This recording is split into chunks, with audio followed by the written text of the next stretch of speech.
నమస్తే welcome to Andhraprabha నేను తేజస్వి తెలుగు రాష్ట్రాల రాజకీయాల్లో బీజేపీ కీలక నిర్ణయాల దిశగా అడుగులు వేస్తోంది కేంద్రంలో వరుసగా మూడోసారి అధికారం దక్కించుకునే దిశగా హ్యాట్రిక్ విజయం కోసం పావులు కదుపుతోంది అందులో భాగంగా దక్షిణాదిన ఎక్కువ సీట్లు సాధించాలని లక్ష్యంగా పెట్టుకుంది ఏపీ తెలంగాణలోనూ ఈసారి లోక్సభ అభ్యర్థులపైన వ్యూహాత్మక నిర్ణయాలు తీసుకుంటోంది ఈ ఎంపికలో స్వామి పరిపూర్ణానందను పార్లమెంట్ ఎన్నికల బరిలో దింపాలని భావిస్తోంది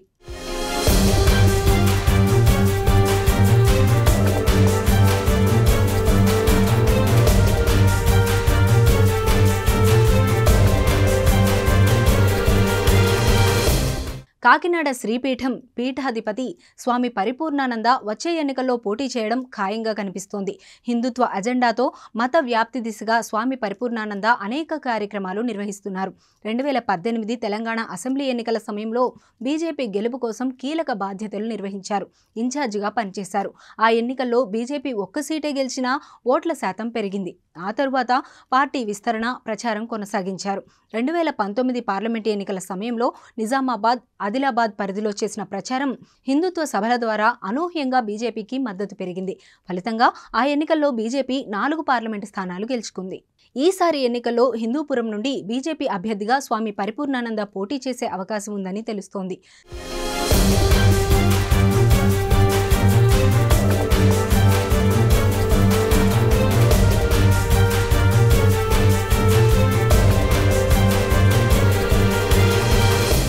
బీజేపీ నాయకత్వంతో సత్సంబంధాలు కేంద్ర హోంమంత్రి అమిత్ షాతో పరిపూర్ణానంద సన్నిహితంగా ఉంటారు తెలంగాణలో కాంగ్రెస్ 12 ఎంపీ స్థానాలు గెలుస్తుందని సీఎం రేవంత్ ధీమా వ్యక్తం చేస్తున్నారు ఈసారి సిట్టింగ్ సీట్లతో పాటుగా మల్కాజ్గిరి చేవెళ్ల ఖచ్చితంగా గెలవాలని బీజేపీ టార్గెట్గా ఫిక్స్ చేసింది దీంతో మల్కాజ్గిరి లేదా ఏపీలోని హిందూపూర్ స్థానాల్లో స్వామి పరిపూర్ణానంద పేరు పరిశీలిస్తున్నట్లు తెలుస్తోంది హిందూపురంలో హిందూ మత ప్రచారం వ్యాప్తిలో స్వామి పరిపూర్ణానంద కొంతకాలంగా యాక్టివ్గా ఉన్నారు కర్ణాటక రాష్ట్రానికి సరిహద్దు కావడం దక్షిణాది రాష్ట్రాలు భాషల్లో పట్టుండడం ఆయనకు కలిసొచ్చే అంశం టీడీపీతో బీజేపీ పొత్తు ఖాయమని భావిస్తున్న నేపథ్యంలో స్వామి పరిపూర్ణానందకు సీటు కేటాయింపు అంశం ఇప్పుడు రాజకీయంగా చర్చనీయాంశంగా మారుతోంది